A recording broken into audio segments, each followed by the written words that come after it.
త్వరగా కొన్ని విలువైన సంగతులు విందాం. రోమిలికి రాసిన పత్రిక, అపోస్తుడైన పౌలు రోమిలికి రాసిన పత్రిక 5వ అధ్యాయం సుమారు మొదటి 6 వచనాలు ఎవరైనా చదవండి. కాబట్టి విశ్వాసం మూలమున మనము నీతిమంతులుగా తీర్చబడి మన ప్రభు అయిన యేసుక్రీస్తు ద్వారా దేవునితో సమాధానము కలిగి ఉందము. మరియు ఆయన ద్వారా మనం విశ్వాసము వలన ఈ కృపయందు ప్రవేశము గలవారమై అందులో నిలిచి ఉండి దేవుని మహిమను గూర్చి నిరీక్షణను బట్టి అతిశయపడుతున్నాము. అంతేకాదు శ్రమ ఓర్పు పరీక్షను, పరీక్ష నిరీక్షణను కలుగు చేయనని ఎరిగి శ్రమల యందు అతిశయపడదము. ఎందుకనగా ఈ నిరీక్షణ మనల్ని సిగ్గుపరచదు. మనకు అనుగ్రహింపబడిన పరిశుద్ధాత్మ ద్వారా దేవుని ప్రేమ మన హృదయములో కుమ్మరింపబడి ఉన్నది. అనగా మనం ఇంకా బలహీనులమై ఉండగా క్రీస్తు యుక్త కాలమున భక్తిహీనుల కొరకు చనిపోయాను. ఆగుతాం. అందరి దగ్గర బైబిల్ ఉందిగా. కొన్నిసార్లు ఇలాంటి వచనాలు చదివినప్పుడు మనకు పదే అర్థం కావాల్సిన విషయం ఏంటంటే, ప్రభువు నమ్ముకున్న చాలా రోజులకు అర్థమవుతుంది. ఇలాంటి వచనాలు చదివినప్పుడు మనకు సువార్త సరిగా అర్థమవలేదు. మరలా ఇలాంటి వచనాలు చదువుతున్నప్పుడు మళ్ళీ మనకు ప్రశ్న అంగీకరించవలసిన విషయం, బాప్టిజం తీసుకున్న చాలా రోజులకు అర్థమైంది ఏంటంటే, నాకు ఇంకా సువార్త చాలా అర్థం కావాలని. ఎవరో ఒక రైటర్ అంటాడు, చాలా తెలుసు అనుకున్నాను, అంత తెలిసిన తర్వాత తెలిసింది నాకేమీ తెలియదని. పెద్ద మాటే. నాకు చాలా తెలుసు అనుకున్నాను, అంతా తెలిసిన తర్వాత నాకు అర్థమైంది నాకేమీ తెలియదని. అలాంటి వచనాలు ఈ వచనాలు. మనకు తెలుసు కదా అనుకుంటాం, కానీ మనకు తెలియాల్సిన విషయాలు చాలా ఉన్నాయి. ప్రభువు నమ్ముకున్న చాలా రోజుల తర్వాత అర్థం కావాల్సిన విషయం ఏంటంటే, నాకు అర్థమైంది ఏంటంటే, మనకు తెలియాల్సిన సువార్త ఇంకా చాలా ఉంది. ప్రభువుని అంగీకరించాం, బాప్టిజం తీసుకున్నాం, ప్రభు పరిచర్యలో కొనసాగుతున్నాం, వ్యక్తిగత ప్రార్థన చేస్తున్నాం, ఒకటేంటి సువార్త కార్యక్రమాలు చేస్తున్నాం, మీటింగ్స్ పెడుతున్నాం. ఒక సంగతి 2 సంగతులు కాదు, చాలా సంగతులు బైబిల్లో అలవాటుగా కొన్ని సంగతులు నేర్చుకుంటున్నాం. బోధకులం అయిపోతున్నాం, సంఘ పెద్దలం అయిపోతున్నాం, వయసు పెరిగిపోతుంది, తల మెరిసిపోతుంది. అన్నీ నేర్చుకున్న తర్వాత అర్థమైంది ఏంటంటే, ఇంకా మనకు తెలియాల్సింది చాలా ఉంది. అలాంటి విషయాల్లో ఇది ఒకటి. నేర్చుకోవాల్సిన విషయాలు చాలా ఉన్నాయి. కాకపోతే మరి ఎలా నేర్చుకున్నా, ఒక ధోరణిలో నేర్చుకున్నాం. బాప్తిజం తీసుకుని అలవాటు పడిపోయాను చర్చికి. రోజు స్కూల్కి వెళ్ళే పిల్లోడికి ఆ రోజు సెలవిస్తే ఎలా ఉంటుందో, ఆడికి మళ్ళీ ఏం ఊసిపోతాడికి, స్కూల్లో బాగా అలవాటు అయిపోద్ది. మనం కూడా చర్చికి అలవాటు పడిపోయాం. ప్రార్థన, పరిచర్య, సువార్త, బాప్టిజము, ఈ పదాలు మనకు అలవాటు అయిపోయిన పదాలు కదా. చెప్పండి, మనకు అలవాటైపోయి కనుక వాటి ఒత్తిడి, వాటి లోతు, సువార్త యొక్క అర్థం మనకు స్థిరంగా అర్థం కావట్లేదు. చాలామంది చర్చికి అలా వచ్చి సడన్గా మానేస్తారు. ఎందుకు మానేస్తారు? నన్ను అడిగితే ఆన్సర్ చెప్పిన వాళ్ళకి సువార్త అర్థమో లేదు. అరే, చిన్న విషయాన్ని నువ్వు చర్చి మానేస్తావు అంటే నీ గాస్పల్ ఏమర్థమైనట్టు? నీకు అర్థం కాలేదు. సువార్త మనకు అర్థమైంది అనుకుంటున్నాం, కానీ మనకు సువార్త అర్థం కాలేదన్న విషయం సువార్త చాలా స్పష్టంగా మనకు చెబుతుంది. అలాంటి విషయాలు ఈ అధ్యాయం ఒకటి ఏం చెప్తుంది. అధ్యాయం అంటే, ఈ అధ్యాయం మనకు ఒక టైటిల్ పెట్టింది. ఆ టైటిల్ ఏంటి తెలుసా? ఆ టైటిల్ ఆ మొదటి వచనం పెట్టింది చూడండి, విశ్వాసం మూలంగా మనం నీతిమంతులముగా తీర్చబడ్డాం. ఈ మాట చెప్పండి, నీతిమంతులుగా తీర్చబడ్డామని బైబిల్ అంటుందంటే మనం నీతిమంతులమా? సువార్త డెలిబరేట్గా, అసలు మోమాటం లేకుండా మనతో చెప్పిన మాట, మనం అందరం ఒప్పుకోవాల్సిన మాట బైబిల్ చెప్తుంది. మనకి టైటిల్ పెట్టింది బైబిల్ ఈ మొదటి అధ్యాయం, లేదా ఈ 5వ అధ్యాయం మొదటి వచనం ఉంటుంది. చాలామంది ఒప్పుకోలేని విషయం ఏంటంటే, మనం నీతిమంతులం కాదు. చాలామంది గొప్పలు చెప్తారు ఏమంటే, మేము అదండి, మేము ఇదండి, మేము ఎలాగండి, మేము అలాగండి. నువ్వు ఎలాగన్నా చెప్పు, బైబిల్ ఒక టైటిల్ ఇచ్చింది. ఏంటి చెప్తున్నా? నువ్వు పాపివి అంతే. నువ్వు ఏదన్నా మాట్లాడు, నువ్వు ఏదన్నా చెప్పుకో, మా తాతలో నేతులు నాకారు అని చెప్పుకో. మేము ఏదో చేసాం, మేము పలానా, మేము అప్పర్ క్యాస్ట్, నువ్వేమన్నా చెప్పు. మా తాతగారు రిటైర్ ఎంప్లాయీ, పలానా డిపార్ట్మెంట్, నువ్వు ఏదైనా చెప్పు. మా బామ్మ పలానా ప్రార్థన నువ్వేదైనా చెప్పు, కానీ బైబిల్ డెలిబరేట్గా చెప్పింది ఏంటంటే నువ్వు ఏ అడ్రస్ అయినా చెప్పు, కానీ బైబిల్ ఒక మాట చెప్పింది, నువ్వు ఒప్పుకున్నా ఒప్పుకోకపోయినా బైబిల్ చెప్తుంది, మనకు నచ్చినా నచ్చకపోయినా బైబిల్ చెప్తుంది మనం నీతిమంతులం కాదు, మనందరం పాపాత్ములు, ఏమాత్రం అర్హత లేనివారు. కానీ ఈ బైబిల్ మనం చదువుతున్నప్పుడు మరి ఒక పదం వాడుతుంది. ఆ బైబిల్ ఏమంటుందంటే, ఆ వాడుతున్న పదం చూడండి, మరో పదం వాడుతుంది కిందికి 6వ వచనంలో ఒక మాట అంటున్నాడు చూడండి, అనగా మనం ఇంకా బలహీనులమై ఉండగా. బైబిల్ మనకి పొగుడుతుందా, మనల్ని వీక్నెస్లు బయటెడుతుందా చెప్పండి? మనల్ని పొగుడుతుందని అనుకుంటాం, కానీ చెప్పండి మనం ఏంటో కూడా మనకు చెప్తుంటుంది. మీరు నీతిమంతులుగా తీర్చబడ్డారన్న ఆ బైబిలే మరో మెసేజ్ మనకి ఏమిస్తుందంటే మనం నీతిమంతులం కాదు. ఈరోజు మన బలవంతులం అని చెప్పుకుంటున్న మనం తెలియాల్సిన విషయం ఏంటంటే మనం బలవంతులం కాదు. మనం అందరం ఒప్పుకోవాల్సింది ఏంటంటే ఐ ఆమ్ వీక్ పర్సనాలిటీ నాది. మన రొమ్ములు ఇరుచుకుని నడుచుకున్నా, ఎలా మాట్లాడుకున్నా, ఏది చేసినా, ఏది మాట్లాడినా, నేను అది చేస్తాను ఇది చేస్తాను ఎన్ని చెప్పినా గుర్తుపెట్టుకోండి, మనం చాలా వీక్. మనం స్పర్జన్ గారు ఏమంటారంటే, నేను ఎంత వీకో నేను బలవంతున్నా అనుకుంటున్నాను, కానీ ఒకరోజు నా బలం పోయిన తర్వాత లేసి కట్టుకున్నప్పుడు నాకు ఎంత బలం ఉందో నాకు అర్థమవుతుంది. అంటే మన ఓపుకు పోయిన తర్వాత షూకి లేసి కడతాను చూసారా, అప్పుడు తెలిసిపోతుంది. అంటే ఆయన చాలా చమత్కారంగా ఉపయోగించిన పదం అన్నమాట. మనం ఎంత బలహీనం మరొక ఉదాహరణ పోలిస్తే ఆయన ఏమంటాడంటే, నేను ఒకటి చేయాలనుకుంటాను, ఖచ్చితంగా చేయను. నేను ఒకటి చేయకూడదు అనుకుంటాను, చెప్పండి అదే వీక్నెస్ అంటే. నేను ఒక దిక్కున ఉండకూడదు అనుకుంటాను, చెప్పండి ఖచ్చితంగా అక్కడే ఉంటాను. సువార్త మన అంతర్గత విషయాలు బయటకు ఖచ్చితంగా డెలిబరేట్ చేస్తుంది, మనల్ని చూపిస్తుంది, ఖచ్చితంగా మనకు అర్థం పడేలా చూపిస్తుంది. అరే నువ్వేంటో తెలుసా, నువ్వు అనుకుంటున్నావు నువ్వు నీతిమంతుడు అని, నువ్వు నీతిమంతుడు కాదు. మరి నీకు అర్థం కావాల్సింది తెలుసా, నువ్వు బలవంతుడు అని అలా బతుకుతున్నావు, కానీ నువ్వు బలవంతుడు కాదు, నువ్వు చాలా వీక్. నువ్వేది చేయకూడదు అనుకుంటావు అది చేస్తావు, నువ్వు ఎక్కడ ఉండకూడదు అనుకుంటావు అది అక్కడ ఉంటావు. నీకు అర్థం కావాల్సింది ఏంటంటే బైబిల్ చెప్తుంది నువ్వు చాలా బలహీనుడు. ఉదాహరణ చెప్తాను, నేను చాలాసార్లు చెప్తాను, మీకు చెప్తాను. తగ్గించు, పొట్ట పెరిగింది అన్న డాక్టర్. పొట్ట పెరిగితే ఏమవుతుంది సార్ అంటే, ఏమవుతుందా నీకు షుగర్ వచ్చేది, నీకు తగ్గించు. షుగర్ వచ్చిన తర్వాత డాక్టర్లు ఇచ్చే సజెషన్లో ఫస్ట్ సజెషన్ ఏంటో తెలుసా, స్వీట్ తినకు అన్నారు. అప్పటి వరకు ఆ వ్యక్తికి స్వీట్ తినడం అలవాటు లేదు. డాక్టర్ గారు తినొద్దన్న దగ్గర నుంచి ఆడికి టెంప్టేషన్ స్టార్ట్ అయిందంట, సాయంత్రం 1 కేజీ స్వీట్ తినేయాలి. అంత వీక్ మనం, గుర్తుపెట్టుకోవాలి. మనం ఏది చూడకూడదు అనుకుంటాం ఖచ్చితంగా చూస్తాం, మనం ఏది చేయకూడదు అనుకుంటాం ఖచ్చితంగా చేస్తాం, మనం ఎక్కడ ఉండకూడదు అనుకుంటాం ఖచ్చితంగా ఉంటాం. అందుకే బైబిల్ దాన్ని అంది నువ్వు చాలా వీక్ పర్సనాలిటీ. మనం ఒప్పుకుంటామంటే ఒప్పుకో, మనం పైకి ఎమ్మెల్యేలాగా మాట్లాడుతూ తిరుగుతాం, కానీ బైబిల్ చెప్తుంది, సువార్తకు తెలుసు, ఒరే నువ్వు ఎంత మాట్లాడినా కానీ చెప్పండి వీక్. సువార్త అడుగడుగున మాట్లాడుతుంది. ఇంకేం చెప్తుంది, మనం నీతిమంతులం కాదు, రెండోది మనం భక్తిపరులం కాదు, మూడోది చెప్తుంది మనం భక్తిహీనులం అని చెప్తుంది. భక్తిహీనులు అంటే ఏం చెప్తుంది? ఆ వచనం అక్కడ చూడండి ఒకసారి, 6వ వచనంలో మనం ఏలయనగా మనం ఇంకా బలహీనులమై ఉండగా క్రీస్తు యుక్త కాలమున భక్తిహీనుల కొరకు చనిపోయిన. ఏంటట? యుక్త కాలమున చెప్పండి భక్తిహీనుల కొరకు చనిపోయిన. భక్తిహీనత అంటే ఏంటి? భక్తిహీనత అంటుంది. భక్తిహీనత అంటే ఏంటి? ఇక్కడ లేదా లిస్టు, మెడికల్ సీట్లో రాసినట్టు 3వ అధ్యాయంలో రాశాడు. మాట్లాడుతుందా? రక్తహీనత అనేది ఎలా ఉందో మనుషుల్లో కూడా ఒక భక్తిహీనత ఉందట. ఆ భక్తిహీనతను లిస్ట్ అవుట్ చేసి డాక్టర్ రాసినట్టు రాశాడంట. భక్తిహీనత అంటే ఏంటంటే, భక్తిహీనత అంటే కొంచెం వీక్గా ఉంటామని కాదు. భక్తిహీనత అంటే అక్కడ రాస్తాడు చూడండి, లిస్ట్ రాస్తాడు. బాడీలో ఎలా అయితే డిసీజ్ సిమ్టమ్స్ కనబడతాయో భక్తిహీనత యొక్క సిమ్టమ్స్ కూడా అక్కడ రాస్తాడు. ఏమని రాస్తున్నాడు? 3వ అధ్యాయం, దీన్ని అలా ఉంచండి, 3వ అధ్యాయం 10వ వచనం రండి.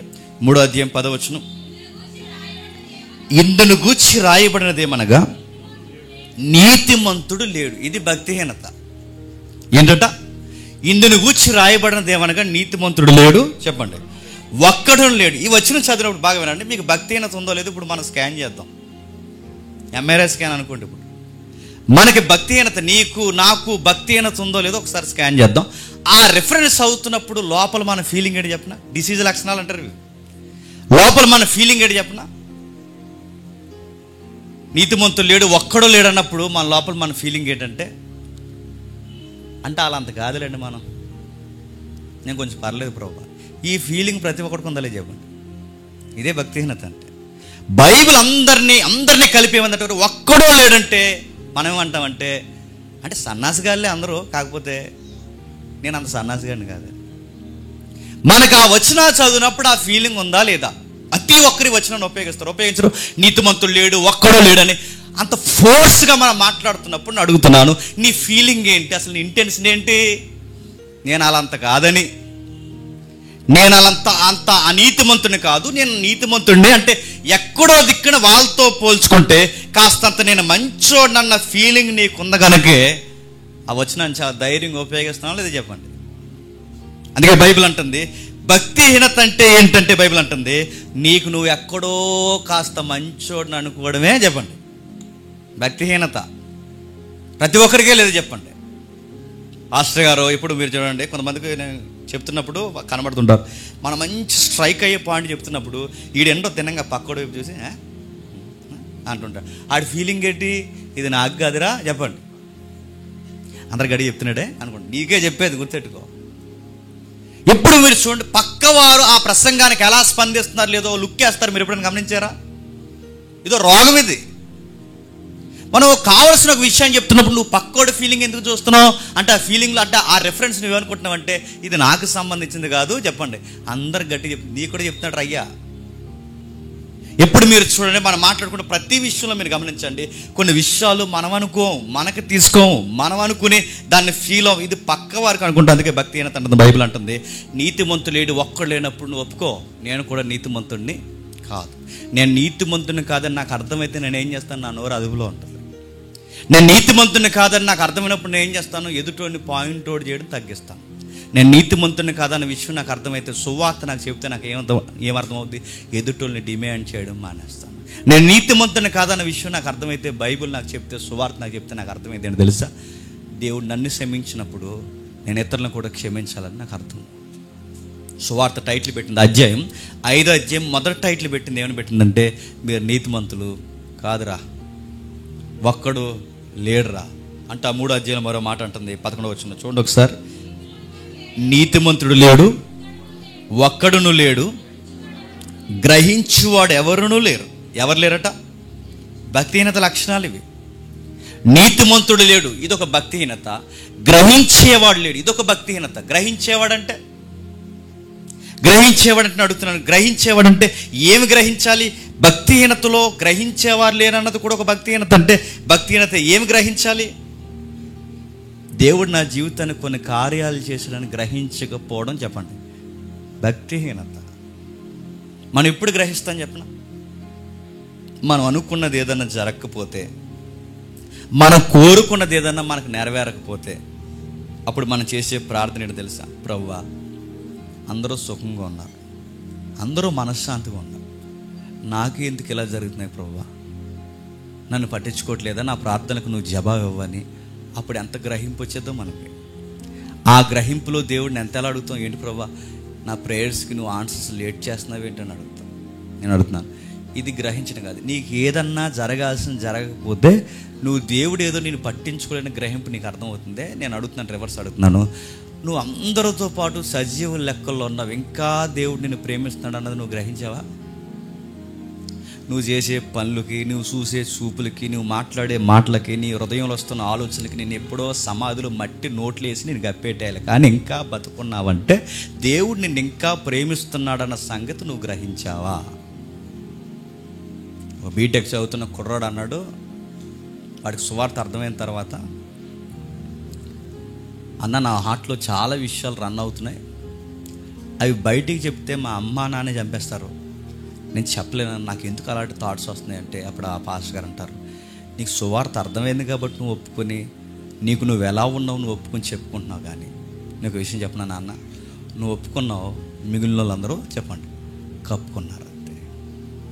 సువార్త మనకు అర్థమైతే నేర్చుకోవాల్సిన విషయం ఏంటి తెలుసా? మనం గ్రహిస్తాం. ఏం గ్రహిస్తాం? దేవా ఈయన్ని ఇంకా ఎలా భరిస్తున్నావు? తప్పులు చేసే భార్యని భరించడం భర్తకి ఎంత కష్టమో, ఉదయం లేస్తే సాయంత్రం వరకు ఆయన నిక్రించే పనులన్నీ మనం చేస్తున్నాం, మనం ఇంకా భరిస్తున్నాడు లేదు చెప్పండి. గ్రహించావా? పైపచ్చికి ఇంకా బతుకున్నామంటేనే గ్రేట్, ఇంకా తిరుగుతున్నామంటే గ్రేట్, ఇంకా చర్చిలో ఉన్నామంటే గ్రేట్. ఈ గ్రేట్నెస్ మర్చిపోయి ఈ యొక్క సువార్తలో ఉన్న సత్యమును, కృపను మర్చిపోయి మనం అంటాం దేవుణ్ణి, ఏంటి నా ప్రార్థనలు నువ్వు జవాబు ఇవ్వట్లేదు. మళ్ళీ ఇది ఒక డిమాండ్ దేవుడిని. అర్థమైంది నీకు అసలు సువార్తలో దేవుడు?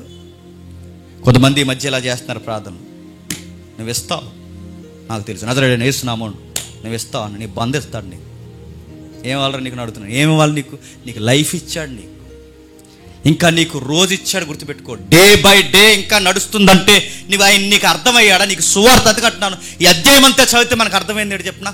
సువార్త అర్థమైంది అర్థం, నాకేం అర్థం లేదని అర్థమైంది. ఇన్ని సంవత్సరాలు ఇంత సేవా జీవితంలో మనకు అర్థం కావాల్సింది ఏంటి తెలుసా? అసలు నాకు సువార్త తెలిసిన తర్వాత ఇప్పుడు అర్థమవుతుంది, నాకేం తెలియకుండా సువార్తలో బతికేస్తున్నా. బైబిల్ చెప్తుంది, బైబిల్ మరలా మాట్లాడుతుంది, ఇంత జరుగుతున్నా, ఇన్ని జరుగుతున్న దేవా నన్ను ఎందుకు పట్టించుకోవట్లేదని అంటున్నావా, కానీ దేవ ఇన్ని జరుగుతున్నా నన్ను ఇంకా బతికించుంచావని ఏ రోజు అన్నావా? మనిషికి అన్నీ ఉన్నప్పుడు, అరే అన్నీ ఉన్నాయి నన్ను దేవుడు ఆశీర్వదించాడు అన్నది అప్పుడు గుర్తురాదు.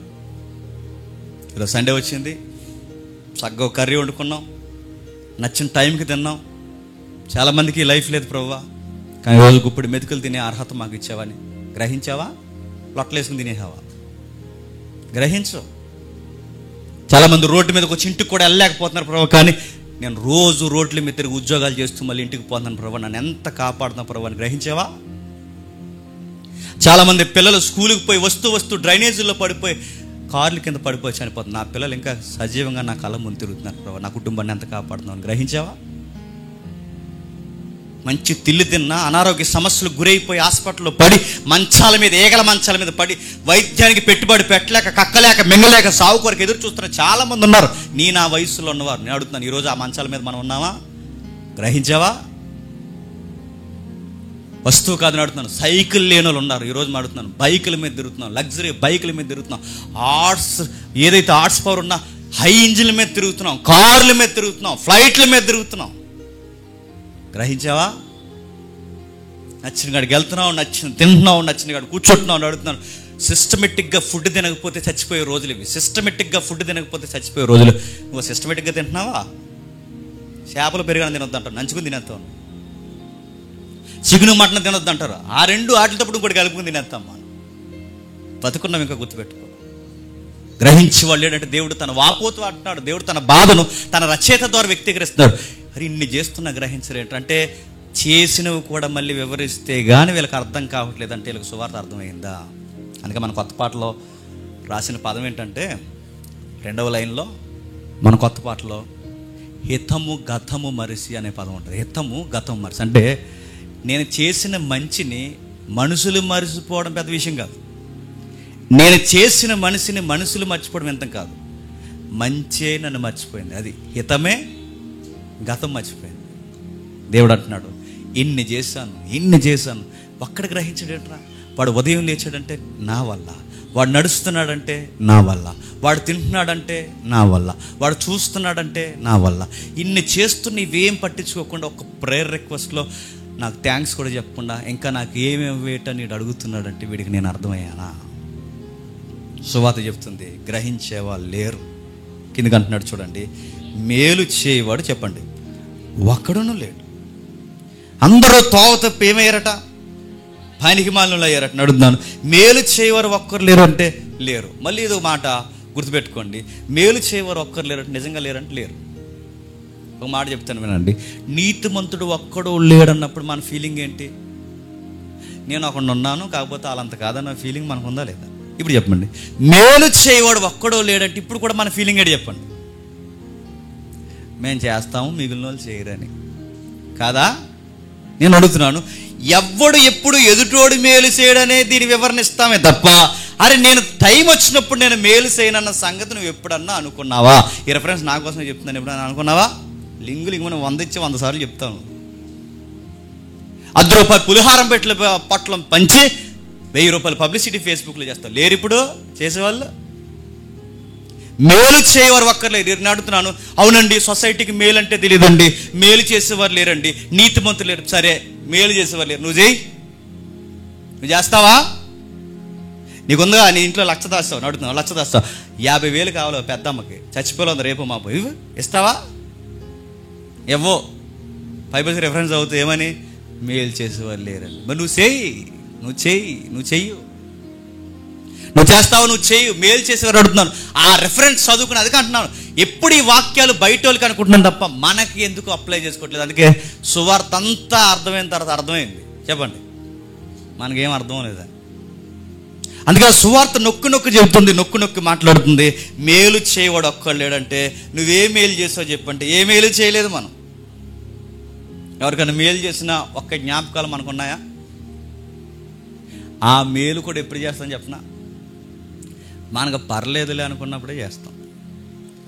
మనం నష్టపోయి ఎదుటోళ్ళకి మేలు చేయాలన్న మైండ్ ఎప్పుడన్నా మనకు వస్తుందా? రాదు. ఎందుకంటే నీకు ఇంకా గాస్పెల్ అర్థం కాలేదు కనుక. నన్ను నేను నష్టపరుచుకుంటూ ఎదుటోళ్ళకి సువార్త, క్షమించండి, సహాయం చేయాలన్న విషయం ఎప్పుడైనా మనకు అర్థమవుద్దా? అర్థమవుతుంది. నీ దగ్గర 100 ఉంటే 10 రూపాయలు ఎవడైనా ఎత్తాడు. నీ దగ్గర 100 ఉంటే 90 ఇచ్చే. ఇస్తావా? హార్ట్ స్ట్రోక్ వచ్చేది నీకు, ఇస్తావా? నీ ఇంట్లో ఉన్న నీ పిల్లలకు 100 ఖర్చు పెడతావు. నీ ఇంట్లో ఉన్న నీ భార్యకి 1000 రూపాయలు ఖర్చు పెడతావు.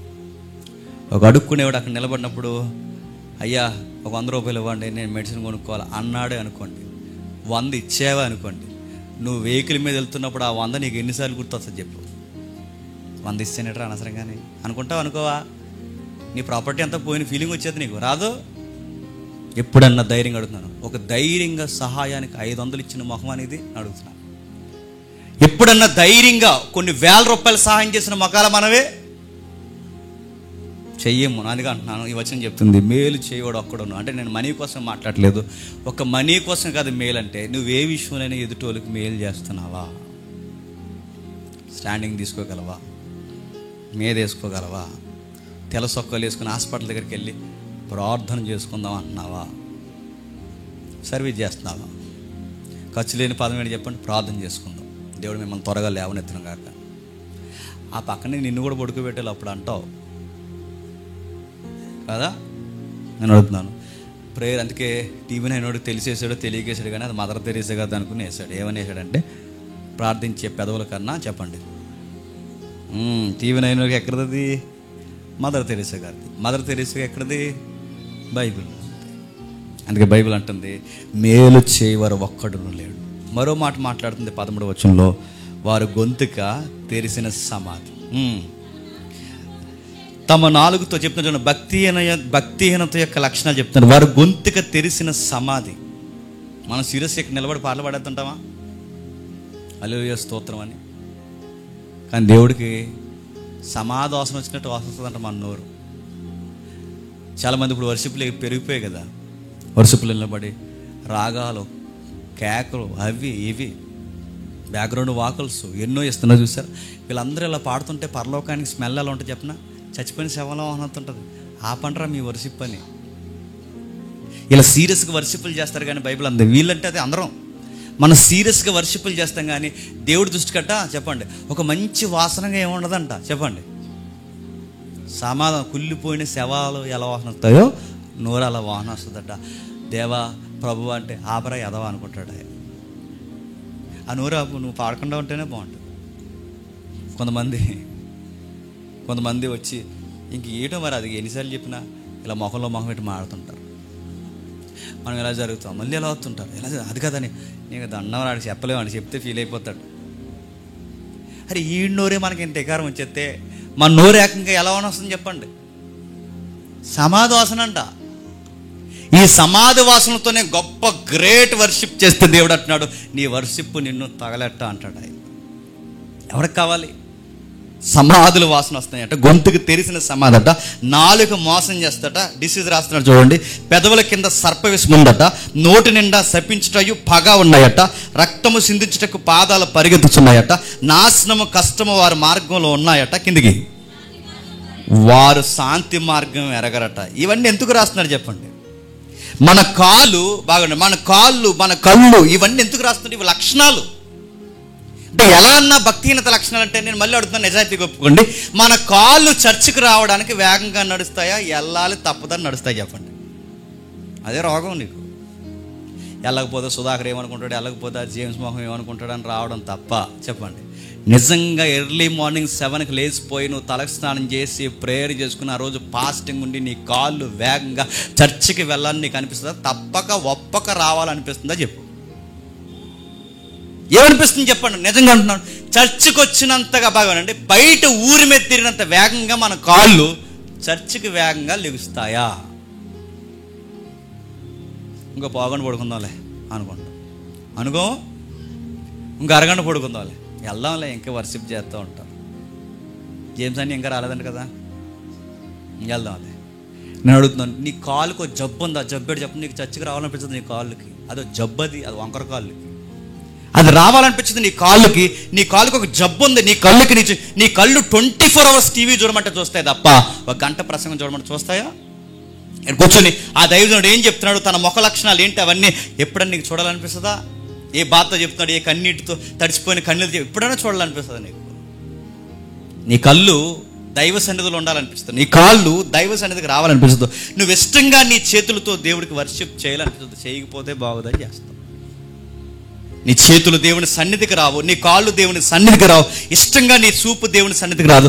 అందుకే దేవుడి దృష్టికి అంటున్నాడు, వీళ్ళు కావాలని వస్తున్నారు తప్ప, తప్పక వస్తున్నారు తప్ప, నిజానికి వీళ్ళు వదిలేస్తే ఎక్కడ తిరుగుతారు చెప్పండి, రోడ్ల మీద తిరుగుతారు. దేవుడు అంటున్నాడు, వీళ్ళు వదిలేస్తే దేవుడు అనే భయం, ఎక్కడో భయం, అనుకున్నది జరగదేమో, ఉద్యోగం రాదేమో, సంసారంలో సమాధానం ఉండదేమో, వ్యాపారాలు కలిసి రావని, ఈ భయం వల్ల చర్చికి రావడమే తప్ప, అరే చర్చికి వెళ్ళకపోతే ఆయన ప్రేమను మనకు కరువు అయిపోతాం అనుకునే వాళ్ళు ఎక్కడ వస్తారు చెప్పండి? ఏదో భయం. దేవుడు ఏమంటంట, వదిలేసాడు, మన చర్చికి రాకపోయినా సాయంత్రం అన్నీ చేస్తాడంటే వస్తారా? నేను అడుగుతున్నాను, వస్తారా? ఆయన పట్టించుకోకపోయినా చర్చికి రాకపోయినా ప్రేమ గల దేవుడు అందరిని ఒకలాగా చూస్తున్నాడంట. దేవుడు మొన్న నాకు రాత్రి సేవలో చెప్పాడంటే నేను అడుగుతున్నాను, అది నిజమని నమ్మితే వస్తారా? వెళ్ళకపోతే ఆయన ఏమన్నా మేలుగాని మనకి చేయడేమని రావడం తప్ప, ఏ కీడో జరిగిపోద్దని రావడం తప్ప, ఆనందంగా చర్చికి వచ్చేవాళ్ళు లేరు చెప్పండి.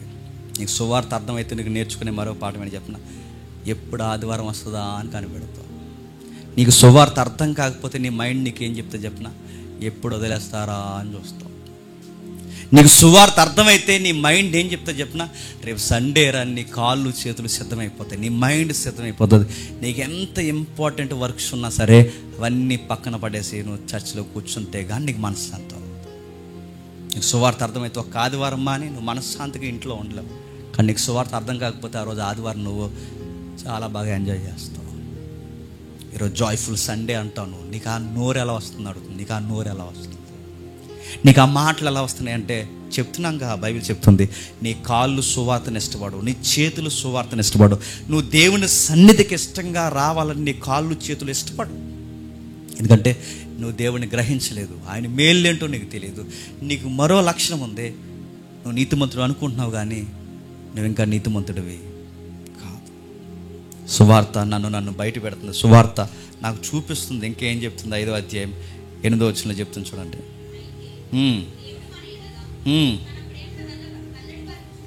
దేవుడు ఇలా ఉండగా తన ప్రేమను ఎల్లడపరుచుచున్నాడు.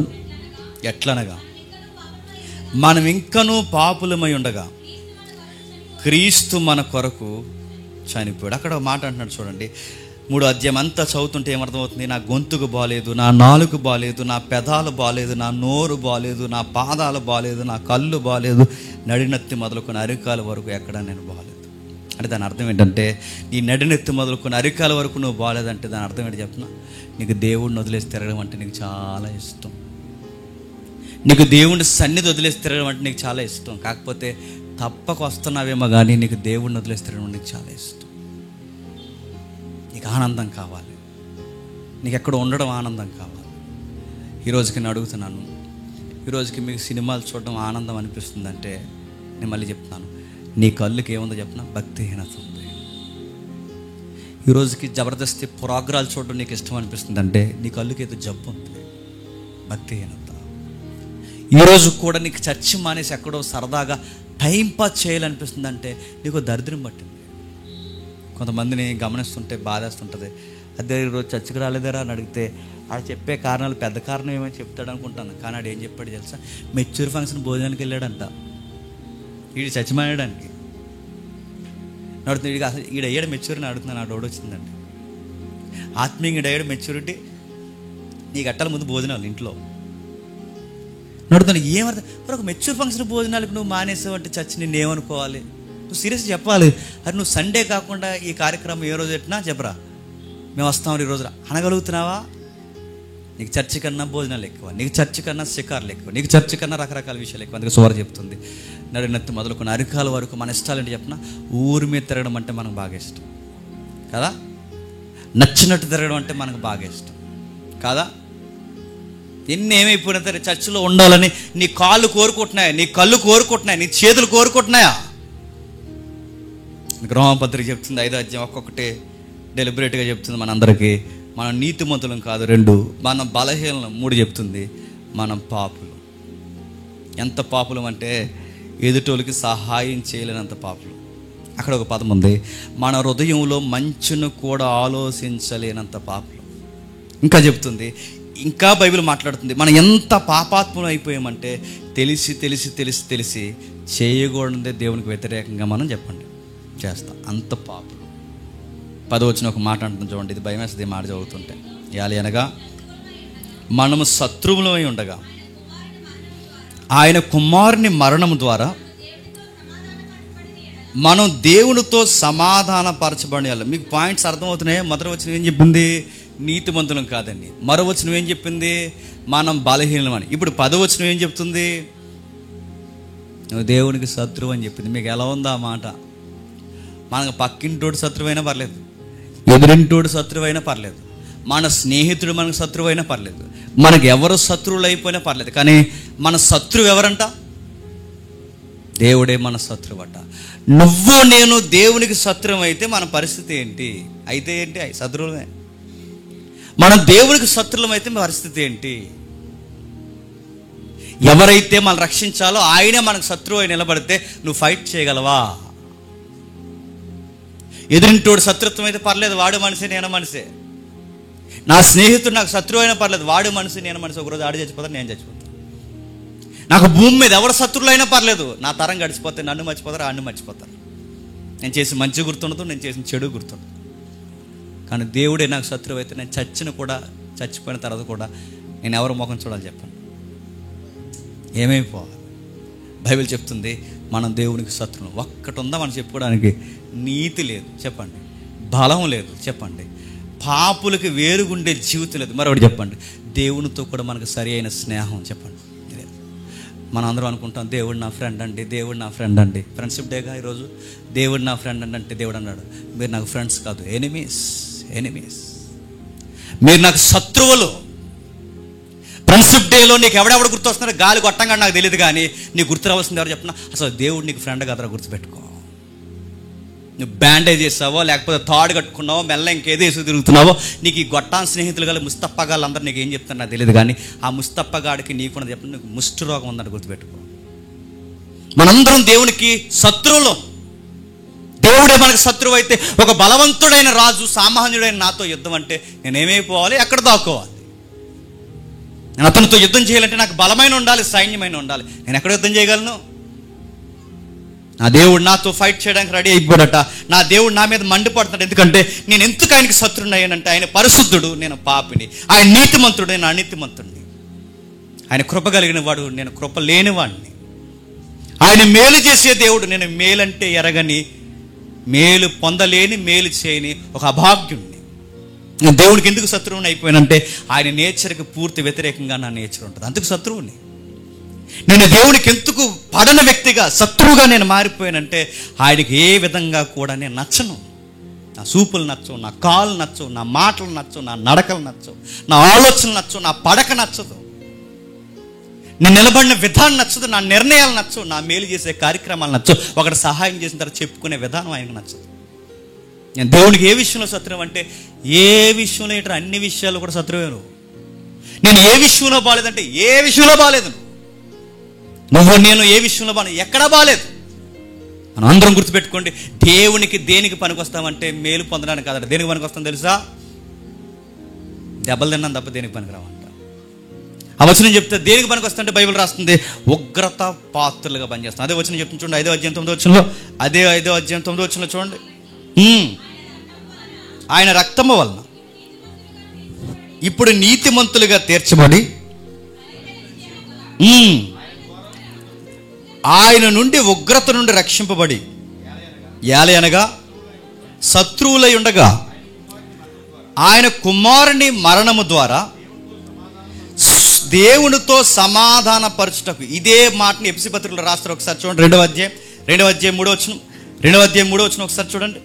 2వ అధ్యాయం 3వ వచనం, ఎఫెసీ పత్రిక 2వ అధ్యాయం 3వ వచనం. వారితో కలిసి మనమందరము శరీరం యొక్కయు మనస్సు యొక్కయు కోరికలు నెరవేర్చుకున్నటకు మన శరీరాశలను అనుసరించి మునుపు ప్రవర్తించుచు స్వభావ సిద్ధముగా దైవోగ్రతకు పాత్రలేమి ఉంటే అక్కడ ఫుట్ నోట్ ఇచ్చాడు చూడండి. ఉగ్రత పిల్లలు. ఇప్పుడు చెప్పండి, మనం దేవుని పిల్లలమా ఉగ్రత పిల్లలమా చెప్పండి. మనం దేవునికి శత్రులమా మిత్రులమా చెప్పండి. మన దేవునికి శత్రులు. మనం దేవుని పిల్లలమా లేకపోతే ఉగ్రత కంటే పనిష్మెంట్కి పిల్లలమా చెప్పండి. పనిష్మెంట్ తప్ప దేనికి పనికిరామంట. సువార్త మనకు అర్థం కాక మనం అనుకుంటున్నాం మనం నీతిమంతులు అనుకుంటున్నాం. సువార్త మనకు అర్థం కాక మనం అనుకున్నాం ప్రభు అంటే బలవంతుడిని చేస్తాను. ఈ పాపాత్ముడిని ఏం చేస్తావు ప్రభు అంటే పుణ్యాత్ముడిని చేస్తాను అంటున్నాడు. ఏం చేస్తావు ప్రభు అంటే పుణ్యాత్ముడిని చేస్తాను అంటున్నాడు. శత్రువునైనా నన్ను మిత్రుడిగా ఎలా మార్చుకుంటావు ప్రభు అంటే నేను మార్చుకుంటా అన్నాడు. ఎలా ప్రభు అంటే అదే 5వ అధ్యాయంలో ముడి పెడుతున్నారు చూడండి, 6వ వచనం. అనగా మనం ఇంకా బలహీనులమై ఉండగా క్రీస్తు యుక్త కాలమున భక్తిహీనుల కొరకు చనిపోయాడు. ఇప్పుడు బాగా వినండి, మన మొదటి పాటలో రాసింది ఇదే. మనం ఇంకా బలహీనులమై ఉండగా బలహీనుల కొరకు బలవంతుడు చచ్చిపోయాడంట. బలవంతుడి దగ్గర బలహీనుడు చచ్చిపోవడం కాదు, బలహీనుడి కొరకు ఎవరు చచ్చిపోయారు చెప్పండి. మరో మాట రాస్తున్నాడు, పాపుల కొరకు నీతిమంతుడు చనిపోయాడట, అనీతిమంతుల కొరకు నీతి కలిగిన వాడు మన కొరకు అసలు బాసాడట. కిందికి రాస్తున్నాడు, శత్రువులమైన మనకు దేవునితో శత్రుత్వం లేని ప్రేమ కలిగిన పుణ్యాత్ముడైన తన కుమారుడు శత్రువులైన మన కొరకు చెప్పండి చనిపోయాడు. దేవుడు నన్ను ఎలా ప్రేమిస్తానంటే బైబిల్ చెప్తుంది, భక్తిహీనుల కొరకు భక్తికి నిలువెత్తు సాక్ష్యమైన క్రీస్తు చనిపోయాడు, బలహీనుల కొరకు బలవంతుడు చనిపోయాడు. ఉగ్రత పిల్లలమైన మనల్ని తన పిల్లలు చేయడానికి తన కుమారుడైన తన కొడుకైన క్రీస్తు మన కొరకు చెప్పండి చనిపోయాడు. సువార్త నీకు నాకు సెకండ్స్లో చెప్తున్న మాట ఏంటో తెలుసా? నీకు నాకు నిమిషాలు సెకండ్స్ వ్యవధిలో నీతో నాతో మాట్లాడుతున్న విషయం ఏంటో తెలుసా? ఎవరు? ఓయ్ బాబు, విక్కీ గోటంగారు. గోటంగారు కాకపోతే ఎరగుండు.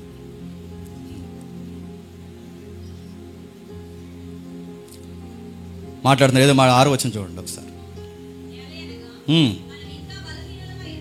మనం ఇంకా బలహీనులమై ఉండగా క్రీస్తు యుక్త కాలమున భక్తిహీనుల కొరకు చనిపోయాను, నీతిమంతుల కొరకు సైతము ఒకడు చనిపోవుటారు. ఇప్పుడు చెప్పండి, మన కొరకు ఇందాక తమ్ముడు చెప్తాను, మన కొరకు ఎప్పుడు ప్రాణం పెడతారు చెప్పనా?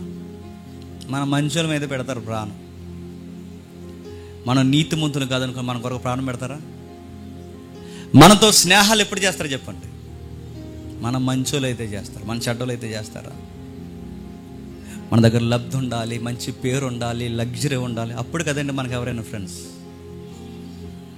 ఎప్పుడు ఎలా అవుతారు చెప్పనా? నీ మైండ్ ఆడి మైండ్ ఒకటి అయితేనే ఫ్రెండ్స్ అవుతారు కాదా? నీకు ఏదైతే చూడటం ఇష్టమో ఆడికి అదే చూడటం ఇష్టమైతే ఆడికి నీకు స్నేహం చెప్పకూడదు, కలిసిపోద్ది. నీకు ఏం మాట్లాడటం ఇష్టం వాడికి అదే ఇష్టమైతే వాడికి నీకు చెప్పకూడదు, స్నేహం కలిసిపోద్ది. కానీ క్వైట్ ఆపోజిట్ ఏంటి చెప్పనా? మనకి ఇష్టమైనవి ఆయనకి ఇష్టం ఉండవు, ఆయనకి ఇష్టమైనవి మనకి ఇష్టం ఉండవు. కానీ విచిత్రం, మనల్ని ప్రేమించి మనతో కలిసిపోయాడంట.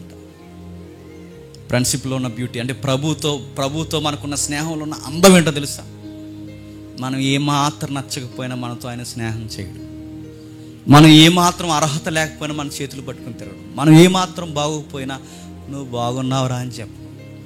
నీతి లేని నాకు ఆయన నీతిని నా మీద వేసి నా పాపాలు ఆయన మీద వేసుకుని అనీతిమంతుడినైన నన్ను నీతిమంతుడిగా మార్చేసి ఆయన నీతి తత్వాన్ని బయట పడేసి గౌరవం లేని నా కొరకు ఆయన గౌరవాన్ని పోగొట్టేసుకుని ఒంటరివాడైన నన్ను ఒక గుంపులోకి చేర్చి దైవ సహవాసం అని ఒక పదం నా మీద పడేసి రాజ్యంలో హక్కుదారులకు ఒక పౌరసత్వం నాకు అనుగ్రహించి ఇప్పుడు బాగున్నావరా అంటున్నాడు. చూసావా, అది నిలువెత్తు స్నేహానికి నిలువెత్తు రూపం. అంటే స్నేహాలంటే ఏంటి చెప్పిన, బలహీనలను కూడా బాగు చేసుకోవడం స్నేహం అంటే. స్నేహం అంటే ఏంటి చెప్పిన, ఏమాత్రం సహాయం లేనివాడికి కూడా సహాయం చేసి మనం వాడిని స్నేహితుడిగా మార్చుకోవడం స్నేహం అంటే. స్నేహం అంటే ఏంటి చెప్పిన, ఆడు నిన్ను అర్థం చేసుకోకపోయినా నువ్వు వాడిని అర్థం చేసుకున్నాడు వెనకాల తిరగడం స్నేహం అంటే. స్నేహం అంటే ఏంటి చెప్పిన, యేసుప్రభువు ఎంతగా ప్రేమించాడో మనం కూడా అంతగా మన చుట్టూ ఉన్న బలహీనల్ని దౌర్భాగ్యాల్ని చెప్పండి మనం ప్రేమించి వాళ్ళని మీదేసుకొని తిరగడం స్నేహం అంటే. ఇప్పుడు చెప్పండి స్నేహం అంటే ఏంటి చెప్పిన, నువ్వు ఇలా ఉంటే ఉంటావురా, నువ్వు రాకపోతే మేము రావురా, ఇలా అంటే నిన్ను ఎవడరమ్మడు గొట్టంగడివి చెప్తారు. చెప్పరు నువ్వు రేపు నుంచి మా ఫంక్షన్ రాకపోతే నీ ఫంక్షన్ రా మాని కేవలం ఫంక్షన్ కోసం నా స్నేహాన్ని మూడెడుతున్నావు. నిన్ను ఏమన్నారు, నువ్వు ఫంక్షన్ గడివి, నాకు స్నేహితుడు కాదు. అప్పుడప్పుడు కొంతమంది మాట్లాడుతున్నప్పుడు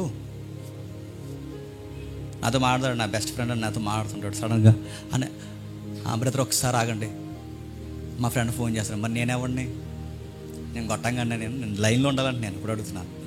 ఇప్పుడు నేనేవాడిని, నేను మాట్లాడుతున్నాగా నా ఫోన్ ఓల్డ్లో పెడుతున్నావంటే మరి నేను ఎవరిని, నా వాల్యూ ఏంటి అక్కడ అర్థమవుతుంది కదా.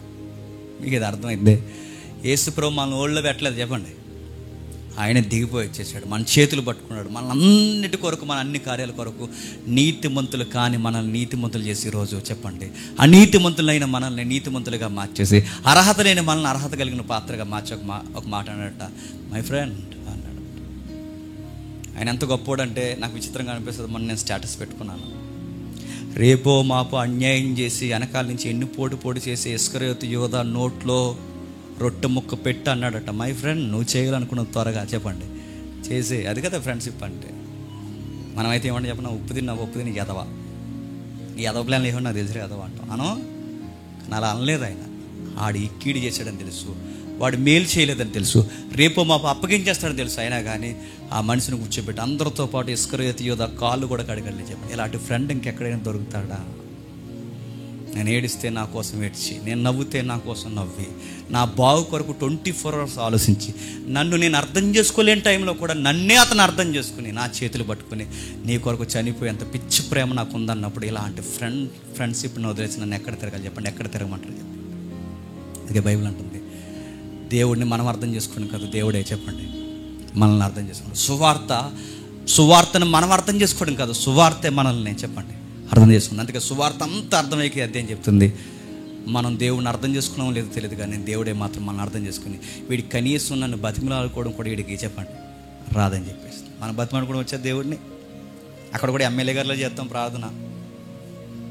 మరి ఇంకా తెలుసో తెలియక ఏదో చేశాను ప్రభు, మరి తెలుసో తెలియకంట, మరి నీ బలమైన హస్తం చేత నన్ను బలపరిచి స్థిరపరిచి దృఢపరిచి ఆ విధంగా మరి చేయాల్సినవన్నీ ఏడాది నువ్వు జరిగిస్తావని నీ మహిమ కలిగిన దేవా నేను కోరుకుంటున్నావు అంటాం. మళ్ళీ అక్కడ కూడా ఎంత తగ్గవో, ఒకవేళ కన్నీటి ప్రార్థన చేయమంటే ఏడవకపోతే బాగుదని మైకెట్టుకుని ఏడిచేస్తుంటారు. నన్ను అడిగితే మనకు పశ్చాత్తాపడడం కూడా రాదు, మనకు ఏడడం కూడా రాదు, అసలు కనీసం ఆయనకి సంజాసి చెప్పుకోవడం కూడా రాదు. అందుకే అంటున్నాను, మనకి ఏం రాకపోయినా ఉగ్రత పిల్లలైన మనల్ని ఆ ఉగ్రత పక్కన పెట్టి తన కుమారుని మధ్యలో పెట్టి, ఈ రోజు నుంచి మీరు నాకు పిల్లలు, నాకు స్నేహితులు, ఎడవను చెప్పండి ఎడబాయిన. ఎందుకన్నా గొప్ప స్నేహం ఉంది. అందుకే అనేక మంది వక్తలు చెప్పిన మాట నేను చెప్తున్నాను, మనకు లాభాలు ఉంటేనే స్నేహితులు, మన వలన మేలు పొందితేనే స్నేహితులు. మనకేమైనా జరిగితే చెప్పండి, ఒకరికి కనబడ్డప్ప నా చుట్టూ ఉన్న వాళ్ళకి అదే చెప్తున్నారు, రై మనం బాగున్నాం కాబట్టి అందరూ మన వెనకాల తిరుగుతున్నారు, మనకి ఏదన్నా అయ్యిందో నీకు ముద్దెట్టేవాడు దొరకడు, నాకు ముద్దెట్టేవాడు దొరకడు, ఏమనుకుంటున్నాం? మనం బాగున్నాం కాబట్టి, పరిస్థితులు బాగున్నాయి కాబట్టే, అంతేగాని రొట్టె మొక్క కోసం పిల్లలు దెబ్బలాడుకుంటే మనం దెబ్బలాడుకుని రోడ్డు ఎక్కాము, ఏదైనా జరిగిందో నా చుట్టూ నాకు నష్టపరిచిన అదే చెప్తాను. మీకు అర్థం కావట్లేదు దేవుడు మనకి ఇచ్చిన స్థితిగతులు.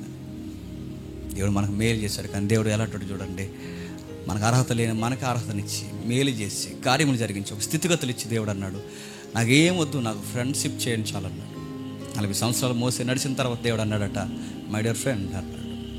అబ్రహాము కొన్ని సంవత్సరాలు నడిచిన తర్వాత అన్నాడట, నువ్వు నా స్నేహితుడివి అన్నాడు. భక్తుల దగ్గర దేవుడు కోరుకునేది చెప్పిన స్నేహం కోరుకుంటాడు. ఒక ఫ్రెండ్కి అన్నీ చెప్పుకుంటాను చెప్పుకోమా. మంచి ఫ్రెండ్కి చెప్తాను చెప్పమా. ఇంకా తమ్ముడు అన్నాడు అన్నీ చెప్పే కానీ ఆడే రేపు పొద్దున బయట ఎత్తాడండి. కానీ మంచి ఫ్రెండ్స్ ఉంటారు, గుర్తుపెట్టుకోండి. ఆ ఫ్రెండ్స్కి చెప్పినప్పుడు నిజంగా మన గుండెల్లో దాచుకున్నట్టు వాళ్ళు కూడా దాచుకుంటారు. ఎక్కడో రేరుగా ఉంటారు. అలాంటి స్నేహితులు మీకుంటే దేవుడు మీకు ధన్యకరమైన కార్యం చేసినట్టే. కానీ మంచి ఫ్రెండ్స్ మన మధ్య ఉంటే ఖచ్చితంగా వాళ్ళకి చెప్పుకోమని చెప్పుకుంటాం. నీకు నిజంగా దేవుడు ఫ్రెండ్ అయితే నీ వీక్నెస్లు, నీ ఎనర్జీ, ప్రతి విషయం ఆయనకి చెప్పుకోవా? చెప్తావా ఆయనకి? నువ్వు చెప్పవు. నువ్వేం చెప్తావు చెప్పినా ఎప్పుడు ఇన్కమింగ్ వచ్చినారో చెప్తావు ఆయనకి.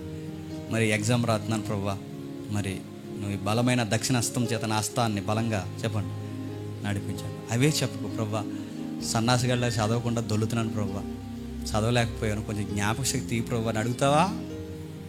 మన వీక్నెస్లు ఆయన దగ్గర ఒప్పుకుంటావా?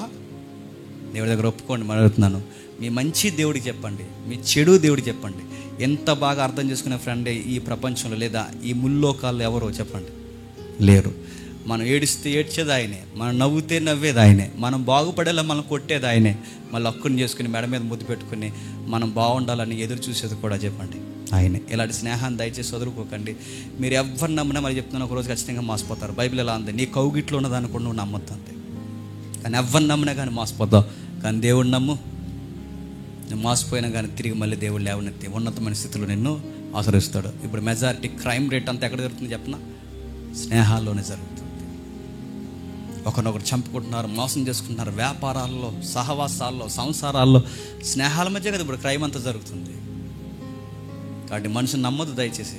ఏ స్నేహాలు మంచి స్నేహాలు కాదు. ఈరోజు బాగుంటారు, రేపు బాగోరు. ఈరోజు ఉంటామంటారు, రేపు ఉండరు. రేపు పొద్దున ఏమవుతారు తెలుదు.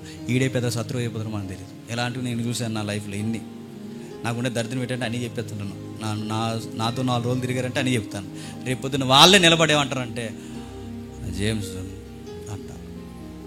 గుర్తుపెట్టుకోండి, ఏం చెప్పకండి. మీరు చెప్పాల్సినవి ఉంటే దేవునికి చెప్పండి, పంచుకోవాల్సినవి ఉంటే దేవుని దగ్గర పంచుకోండి, దేవునితో మాట్లాడుకోండి. దేవుని కన్నా గొప్ప స్నేహాన్ని ఏం కొరద్దు. మన గొప్ప స్నేహితుడు ఉన్నాడు, ఆయన పేరే నజరేయుడైన యేసుక్రీస్తు. 10వ వచనంలో చెప్తున్నాడు చూడండి, ఎలాగనగా మన శత్రువులు ఉండగా ఆయన కుమారుని మరణము ద్వారా మనం దేవునితో సమాధానపరచబడిన ఆయన వారిమై ఆయన జీవించు చేత మరి నిత్యముగా రక్షింపబడదు. అంతేకాదు ప్రభువైన యేసుక్రీస్తు ద్వారా మనం దేవుని యందు అతిశయపడుచున్నాం. ఆయన ద్వారానే మనం ఇప్పుడు సమాధాన స్థితి పొంది ఉన్నాం. నీతి లేదు, ఆయన ద్వారా నీతి వచ్చింది. సమాధానం లేదు, ఆయన ద్వారా సమాధానం వచ్చింది. స్నేహం లేదు, ఆయన ద్వారా స్నేహం వచ్చింది. నన్ను అర్థం చేసుకుని, ఇటువైపు నన్ను అర్థం చేసుకుని, అటువైపు దేవుడిని అర్థం చేసుకుని నాకు మధ్యవర్తం చేసిన నా మంచి స్నేహితుడు ఎవరైనా ఉన్నారంటే నజరేయుడైన యేసు. అటు పూర్తిగా ఆయనకి దైవత్వం తెలుసు, ఇటు పూర్తిగా మానవత్వం తెలుసు. ఇటు మానవుణ్ణి అర్థం చేసుకోగలడు, అటు దేవుణ్ణి చెప్పండి అర్థం చేసుకోగలడు.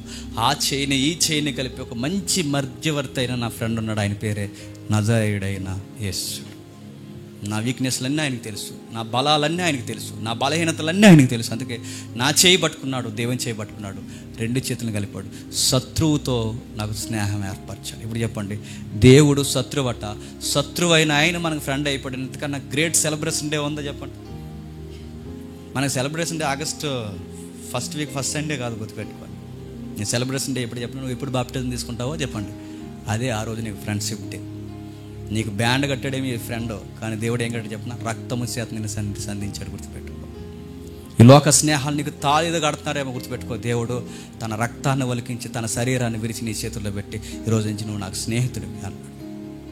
ఎంత గొప్ప స్నేహాన్ని వదిలేసి నన్ను ఎక్కడ పొమ్మంట పొరవ అంటానికి దేవుడు అంటున్నాడు. ఎక్కడికి పోవద్దు, నన్ను బతిమలాడుకో, నాతో మాట్లాడుతుండు, నన్ను పలకరిస్తుండు, నా మాట వింటూ ఉండు, నీకు సమస్తము సమకూర్చి జరిగించి నేను ఆశీర్వాదకరంగా చెప్పండి. ఆ ధన్యత ఈ స్నేహితుల ద్వారా మనం ఎల్లప్పుడూ పొందుతాము గాక. ఆమేన్, ఆమేన్, ఆమేన్.